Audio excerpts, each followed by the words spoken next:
Welcome to the second video in the Premise to Publication series, where I'm taking a book idea through the process of outlining, drafting, editing, and querying, with the hope of scoring a traditional book deal for an adult thriller. In my last video, I talked about how I came up with the idea for this book, and I'll link that up above in the cards and also in the description box below in case you missed it. And if you're ready to dive in on how I outlined this book, be sure to give this video a big thumbs up and let's get started.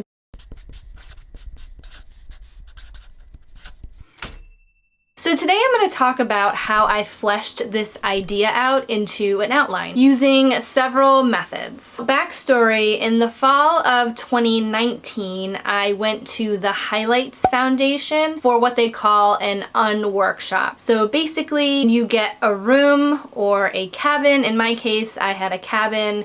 They have 3 square meals a day plus a happy hour and 24-hour snacks. So with the unworkshop, you can treat it like whatever type of workshop you would like. You can do whatever you'd like.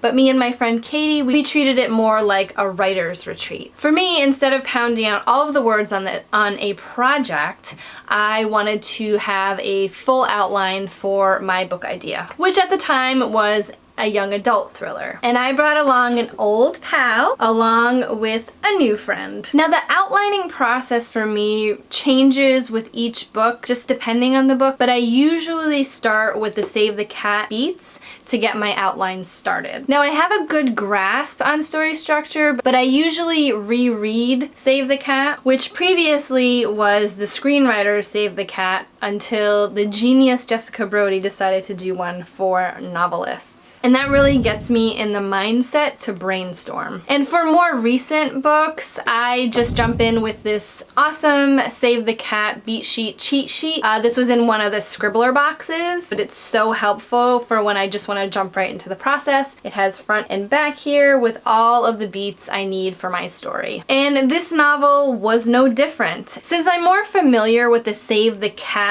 beat sheets, I started my outlining session moving through all of the beats. I'm a linear drafter and editor. I really can't jump around to different parts of the story. I'm so jealous of anyone who can do that. But when it comes to the outlining process, I tend to do that. I jump around from different places. I usually start with that spark of an idea and fit it into the Save the Cat beat sheet template, and then I just pick up where I'm excited to write scenes. Once I have a whole bunch of those written down, I fill in the gaps. Now during this process at Highlights, I filled in my Save the Cat beat sheet. Now in Save the Cat, there are beats that are single scenes and there are some that are multiple scenes. So I filled in as many as I already knew while brainstorming the rest to fill in the gaps. Now that session was about 2 to 3 hours and I had a complete Save the Cat beat sheet filled out. Now in the next writing session that we had, I referenced mastering suspense, structure, and plot. The first night that I was there, I read through the first half of this book, which is all about outlining and the brainstorming process, while the second half is more about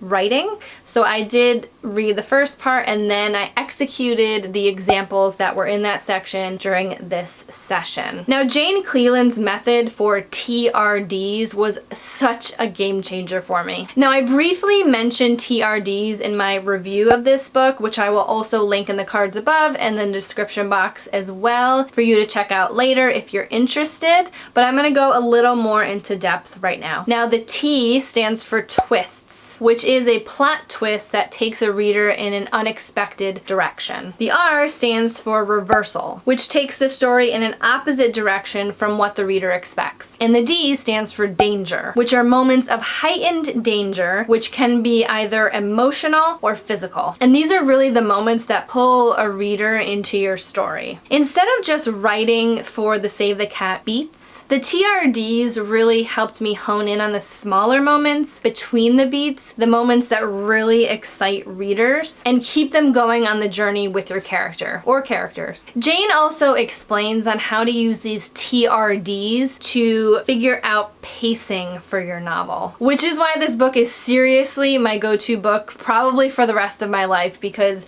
it was such a big moment for me to to sort of realize that within my story structure. Now, as I'm writing a thriller, I wanted a fast pace. So the faster the pace of your novel, the more TRDs you want to have. You want to have them closer together within the outline rather than farther apart, which would be more of a leisurely pacing. And she does outline the approximate page lengths between each TRD depending on your pacing, which I thought was fantastic because I always love when someone just gives me the answer instead of having to make the mistakes myself, especially since we had such a short amount of time during our retreat. Now, during that second session, I created an entirely different outline. It wasn't a different story, but it was just a different outline using these TRDs only. So I set up the approximate page length that I wanted for this book and used that as sort of my guide to figure out my TRDs and where they would sit within the story. And in this book also, she goes into using subplots in the same exact way and sprinkling them within the main structure of your outline so that you're really hitting all of these moments while also expanding to just not the main plot of the story. And once I incorporated the main plot and the two subplots that I had at the time, I had a second fully fleshed outline. So as an aside, with any of these craft books that I mentioned, this is by no way the only way to outline a novel. But what I do when I read craft books, I look for these little aha moments or moments that click for me within someone else's writing process and incorporate them into mine. Now, some of them have failed me and others have not, such as mastering suspense, structure, and plot. I really think about these TRDs when I'm looking at my book. And these books do have exercises in them, but I did not complete all of them. So just in case you're feeling a little overwhelmed with so many craft books out there and so many recommendations, I tend to just focus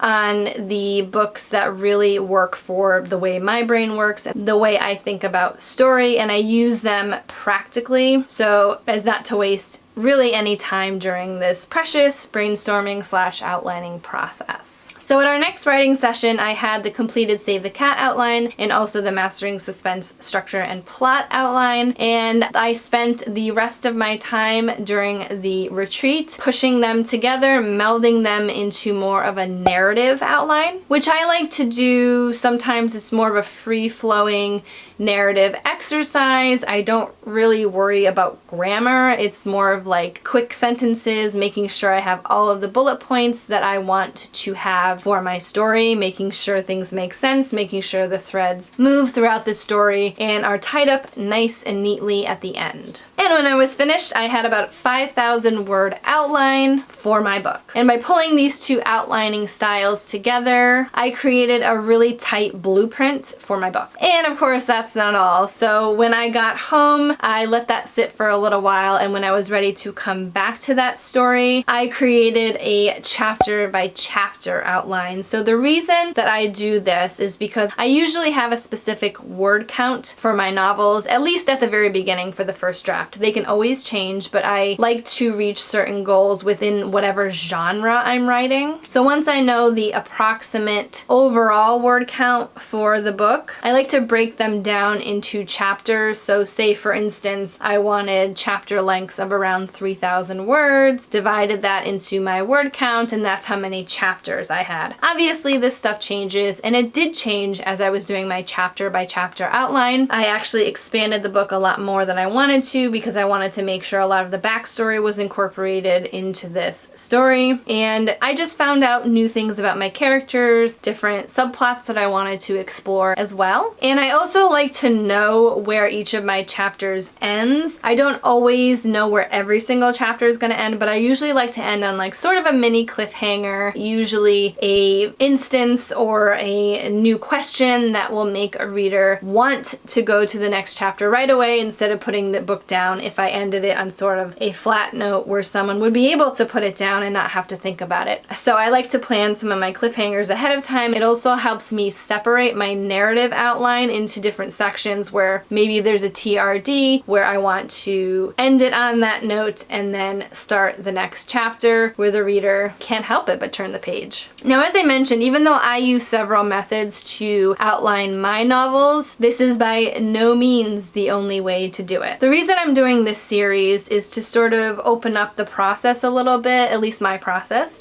I can't say anything about anyone else's, but I always enjoy learning about other authors' process, and maybe if I'm feeling stuck or if you're feeling stuck, connecting with another writer really helps, and looking at other methods and ideas is really helpful to me, and I hope that maybe I'm able to introduce you to a new way of doing things that may click for you. Now, craft books definitely have their place within the publishing world, but I do caution that there can be moments of burnout from craft books. I've been reading a lot of them this year, and I do have my moments where I'm like, okay, I need to step away for a little bit and write or do something else or read fiction books, because reading about other people's processes can get a little overwhelming when there's too many conflicting processes. So don't worry if you're not reading all of the craft books, but I do recommend it highly if you are possibly stuck or looking for new ways to write your novels or any other sort of creative writing project, because they can spark those moments and then possibly send you in a different direction with your project. And the worst thing that could happen is you find out how you don't want to write your project. The book writing process can be really fluid, so don't worry if you haven't nailed it yet. To be honest, I don't think I have either, but I have a pretty good idea based on my years of writing and also reading other people's processes. So comment below and let me know what your pre-planning process looks like for your creative writing project. I'd love to know. And if you enjoyed this video, do give it a like, hit that subscribe button and the little notification bell next to it